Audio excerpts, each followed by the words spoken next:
तो दिल्ली यूनिवर्सिटी ने आप लोग का सेंचुरी एग्ज़ाम का फॉर्म जो है 2024 एग्ज़ाम के लिए ओपन कर दिया है।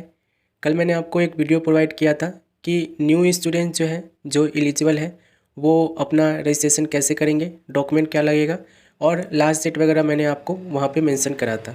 अब यहाँ पे एक बार और समझ लो कि जो ऑलरेडी मतलब कि एग्ज़ाम दिए थे पिछले साल सेंचुरी एग्ज़ाम फेज़ 1 में, और अगर उनको दोबारा से एग्ज़ाम देना है, ठीक है, किसी भी रीज़न से, जैसे कि अगर वो पास नहीं हो पाए हैं, अब्सेंट हो गए थे या फिर उनको पेपर कोड मिल गया था, कोई भी रीज़न था जिसकी वजह से आपको दोबारा से एग्ज़ाम देना है, तो वो अपना रजिस्ट्रेशन कैसे करेंगे और उनके लिए लास्ट डेट क्या है, कौन कौन से स्टूडेंट्स रजिस्ट्रेशन कर सकते हैं, ये सब हम इस वीडियो में समझ लेते हैं। तो आप लोग के लिए यहाँ पे एक लाइन इन्होंने लिखा है और वो लाइन मैं आपको रीड करके बता रहा हूँ, जो कि सेकेंड लाइन है, already appear in century chance examination phase 1। जो ऑलरेडी अपीयर हुए थे 2022-2023 में एग्ज़ाम दिए थे उनकी बात हो रही है। Exceeding old students, former students, all the UG and PG former students who had appear in the century chance special examination 2023-23, 2022 and 23, and maximum 4 subjects are still required to be cleared for degree are the already appear in centenary chance examination phase 1. The registration number is no change and same as previous. इन्होंने बोला है कि जो पहले 2022 में century exam दिए थे, ठीक है, किसी भी रीजन से पास नहीं हो पाए हैं, उनके पास अभी ऑप्शन है कि मैक्सिमम 4 सब्जेक्ट का दोबारा से एग्ज़ाम दे सकते हैं, दोबारा से रजिस्ट्रेशन करके एग्ज़ाम में बैठ सकते हैं। मैक्सिमम कितने, 4 सब्जेक्ट का इन्होंने बोला है।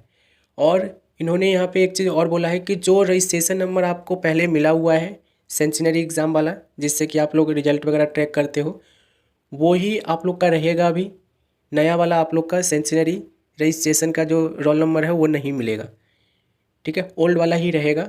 आप लोग को जो रजिस्ट्रेशन नंबर मिला हुआ है ओल्ड वाला, वही रजिस्ट्रेशन नंबर रहेगा, चेंज नहीं होगा। अब आप लोग यहाँ पे ध्यान रखना कि यहाँ पे आप लोग को रजिस्ट्रेशन नंबर जो है पहले वाला, उसी के बिहाफ पे अपनी रजिस्ट्रेशन करनी है। कैसे करोगे यहाँ पे देख लो। तो यहाँ पे सबसे पहले आपको प्लीज़ सेलेक्ट स्टूडेंट टाइप में आपको 2 ऑप्शन मिलेगा, already appear in century chance examination phase 1, इसको आपको सिलेक्ट कर लेना है, ठीक है। उसके बाद आपको नेक्स्ट पर क्लिक करना है। नेक्स्ट पर क्लिक करोगे तो आपके सामने ऐसा इंटरफेस आएगा। अब यहाँ पे आपको क्या करना है, कॉलेज नेम अपना सेलेक्ट करना है। कॉलेज नेम सेलेक्ट करने के बाद आपको रजिस्ट्रेशन नंबर अपना डालना है। रजिस्ट्रेशन नंबर डाल के आपको क्या करना है, यहाँ पे स्टूडेंट्स नेम अपना डालना है। उसके बाद डेट ऑफ बर्थ आपको सिलेक्ट करना है। उसके बाद रजिस्टर ईमेल आईडी डालना है। अब ये सब जो है ना, आप लोग को जो पिछले साल आपने दिए थे ना, वही रिकॉर्ड यहाँ पे डालना है।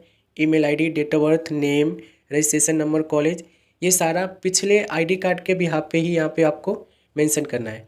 यानी कि पिछला आईडी कार्ड जो आप लोग का आया हुआ था ना सेंचुरी एग्ज़ाम वाला, उस पर ये सारी डिटेल मिल जाएगी और उसी पे से देखकर आप लोग को यहाँ पे फिल करना है। चलो हम आपको जनरली समझाने के लिए एक यहाँ पे फिल करके आपको बता देते हैं ताकि आप लोग की डाउट क्लियर हो जाए। अब देखो यहाँ पे हमने सारा डिटेल डाल दिया है आपके सामने। उसके बाद हम सबमिट पे क्लिक कर रहे हैं। डिटेल आपके गलत होगी तो उसके इसमें ध्यान रखना, यहाँ से आपका लॉगिन नहीं होगा। अब देखो आपके सामने ये लॉगिन होके अगर आप डिटेल सारा सही डालोगे तो ऐसा इंटरफेस आ जाएगा। यहाँ पे देखो fill and modify examination form यहाँ पे दिया गया है। दूसरा option download admit card provisional final, ये सब दिया गया है। ये कब आएगा, जब आप लोग फॉर्म को फिल कर दोगे। अब यहाँ से देखो आप लोग को fill and modify examination form पे क्लिक करना है। यहाँ पे क्लिक करोगे तो आपके सामने ऐसा इंटरफेस आ जाएगा खुल के। ये देख लो आपकी पूरी डिटेल इसने फैच कर ली है। अब आपको दोबारा से जो एग्ज़ाम देना है वो आपको फिल करना होगा। इसमें अगर आपको कुछ एडिट करना है तो एडिट भी कर सकते हो, ठीक है, जैसे कि एड्रेस हो गया, मोबाइल नंबर हो गया, ठीक है, कॉलेज रोल नंबर हो गया। ये सब में अगर आपको कुछ गलत लगता है तो वो एडिट भी कर सकते हो, क्योंकि अगर आप सही डिटेल यहाँ पे नहीं फिल करोगे तो उस केस में आप लोग को ही दिक्कत होगा।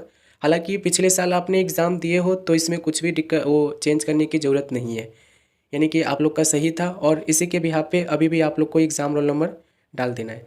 अब देखो यहाँ पे सारा डिटेल तो ऑलरेडी आपका फिल है, ठीक है, लेकिन यहाँ पे आप देखोगे तो ये जो कॉलम दिया गया ना पार्ट 1, पार्ट 2, पार्ट 3 का, जिसमें आपको एग्ज़ाम रोल नंबर आपका फिल है, लेकिन यहाँ पे ईयर ऑफ रोल नंबर, किस ईयर में आपने एग्ज़ाम दिया था, फर्स्ट ईयर का, सेकेंड ईयर का, थर्ड ईयर का, वो यहाँ पे फिल नहीं है, तो वो आपको यहाँ पे बताना है, ठीक है। बाकी आपका जनरली सारा चीज़ यहाँ पे सिलेक्टेड है, ये देखोगे तो जनरली आप लोग का सारा चीज़ सिलेक्टेड है। और ऊपर में कुछ भी अगर आपको गलत लगता है तो आप सही कर लेना। पहले अगर आपने एग्ज़ाम दिए हो तो सही करने की ज़रूरत नहीं है कुछ भी इसमें, क्योंकि आपका सही है तभी जाकर आपने एग्ज़ाम दिए थे पिछले साल। अब यहाँ पे देखो पार्ट ऑफ पेपर में आपको सिलेक्ट करना है, ये देखोगे किस ईयर का आपको एग्ज़ाम देना है। जैसे कि 4 ईयर का इन्होंने कोर्स ज्वाइन कर रखा है, इनको सपोज करो कि इनको जो है यहाँ पे 4 ईयर का इनको एग्ज़ाम देना है। इन्होंने 4th यहाँ पे मैंने सेलेक्ट कर लिया है इनका। और उसके बाद सेमेस्टर ऑफ पेपर में नील दिया गया है क्योंकि ये एनुअल मोड के स्टूडेंट्स हैं। और यहाँ पे आप देखोगे तो पेपर नेम आपको यहाँ से सिलेक्ट करना होगा, ठीक है। पेपर नेम यहाँ पे सिलेक्ट करने का ऑप्शन मिलेगा। एक मिनट में देख लेता हूँ ये कौन से में फेल है, कौन से में इनको एग्ज़ाम देना है। तो ये पार्ट 1 में और पार्ट 2 में इनका ईयर है, तो पार्ट 2 का हम मान के चलते हैं कि इनको एग्ज़ाम देना है। पार्ट 2 इनका जो है मैं सिलेक्ट करके सब्जेक्ट सेलेक्ट कर लेता हूँ। यहाँ पे पार्ट 2 सिलेक्ट कर लेते हैं। उसके बाद यहाँ पे हम सेमेस्टर में नील सेलेक्ट कर लेंगे। आई होप कि यहाँ पे अब जो है सब्जेक्ट सेलेक्ट करने का ऑप्शन आ जाएगा, ये रहा। पार्ट 2 में जो इनका सब्जेक्ट है वो यहाँ पे मेंशन करा गया है। अब आपको देखना है अपने रिजल्ट में कौन से में आप फेल हुए हो, कौन से का एग्ज़ाम आपको दोबारा से देना है। तो यहाँ से हम जैसे कि मान लेते हैं यहाँ पे हम इनका ये इनकम टैक्स एंड अकाउंटिंग में ये फेल है, ये हमने सेलेक्ट कर लिया यहाँ पे, ठीक है। वैसे रिजल्ट में आपका मेंशन होगा तो देख लेना कि आपको किस में आपको दोबारा से एग्ज़ाम देना है। ये देखो जैसे कि पार्ट 1 में ये पास है। पार्ट 2 में ईयर दिया गया है 5th में, ठीक है। ईयर दिया गया है 5th में, तो यहाँ पे रिजल्ट आप लोग देख लेना ऑनलाइन चेक करके कि कौन से सब्जेक्ट में आपको ईयर दिया गया है। और उसके बाद आपको यहाँ पे अपना सब्जेक्ट सेलेक्ट कर लेना है। उसके बाद पेपर अप्लाइंग फॉर में आपको सेलेक्ट करना है कि सिर्फ थ्योरी एग्ज़ाम के लिए कर रहे हो कि प्रैक्टिकल एग्ज़ाम के लिए कर रहे हो कि थ्योरी प्लस प्रैक्टिकल दोनों के लिए कर रहे हो। अगर आप पहले प्रैक्टिकल में पास हो तो प्रैक्टिकल देने की ज़रूरत नहीं है दोबारा से। अगर आप पहले थ्योरी में पास हो तो दोबारा से थ्योरी एग्ज़ाम देने की ज़रूरत नहीं है। तो यहाँ पे आपको वही सिलेक्ट करना है जिसमें आप फेल हुए हो। रिजल्ट को आप लोग अच्छे से चेक कर लेना किस में आप फेल हो। उसके बाद जो है यहाँ पे सिलेक्ट कर लेना है, जैसे कि यहाँ पे हम थ्योरी प्लस प्रैक्टिकल दोनों सिलेक्ट कर लेते हैं। उसके बाद चाहो तो आप सब्जेक्ट को और भी ऐड कर सकते हो, ऐड एंड सबमिट पेपर पे क्लिक करके। ये देखोगे पेपर यहाँ पे सिलेक्ट हो गया है, ये है ना, सिलेक्ट हो गया है। अब चाहोगे तो और भी सब्जेक्ट यहाँ से सिलेक्ट हो जाएगा, ठीक है। हम यहाँ पे एक ही का सब्जेक्ट का यहाँ पे दे रहे हैं हम। और यहाँ पे देखोगे तो स्टूडेंट फ़ोटो यहाँ पे अपलोड करना है जो 50 KB से ज़्यादा नहीं होना चाहिए, और PDF वगैरह में ये लेगा नहीं, तो ध्यान रखना इस चीज़ को। उसके बाद यहाँ पे सिग्नेचर इन्होंने मांगा है, सिग्नेचर आपको अपलोड करना होगा, ये भी PDF में नहीं लेगा। जो सिग्नेचर है आपका फ़ोटो खींच के ही अपलोड करना है। तीसरा आप लोग का upload marksheet and admit card in clubbed PDF file, यानी कि एडमिट कार्ड जो आप लोग का पुराना वाला है, ठीक है, जो सेंशनरी एग्ज़ाम का आया था वो, और फेल वाली जो मार्कशीट है जो अभी आप लोग को मिली है वो फेल वाली मार्कशीट और एडमिट कार्ड की एक PDF बना लेना, ठीक है। PDF बना के दोनों को एक ही में रखना है, दोनों फ़ोटो को एक ही PDF में रखना है, और उसके बाद यहाँ पे आपको अपलोड करना है, ठीक है। अपलोड करने के बाद ये फीस यहाँ पे देख लो 8,110 रुपये ये बता रहे हैं, ठीक है। यहाँ पे फीस बता रहे, क्लिक करके आपको पेमेंट कर देना है, इसी तरीके से आपका होगा। और कोई दिक्कत आता है तो आप लोग मुझे कांटेक्ट कर सकते हो, मैं आपका फॉर्म फिल करके दे दूँगा। जिनका भी खुद से नहीं हो पा रहा है या जिनको भी डर लग रहा है कि गलत हो जाएगा तो ध्यान रखना, रिफ़ंड का कोई भी यहाँ पे चांस नहीं है। एक बार आपने पेमेंट कर दिया तो आपका पैसा जो है फॉरफिट कर लेगी दिल्ली यूनिवर्सिटी, आपको 1 रुपये भी रिफ़ंड नहीं करेगी, इस चीज़ को ध्यान रखना। लास्ट डेट यहाँ पे समझ लो, लास्ट डेट आप लोग का 17 अप्रैल है। 17 अप्रैल तक आपको फॉर्म को फिल कर लेना है, ठीक है।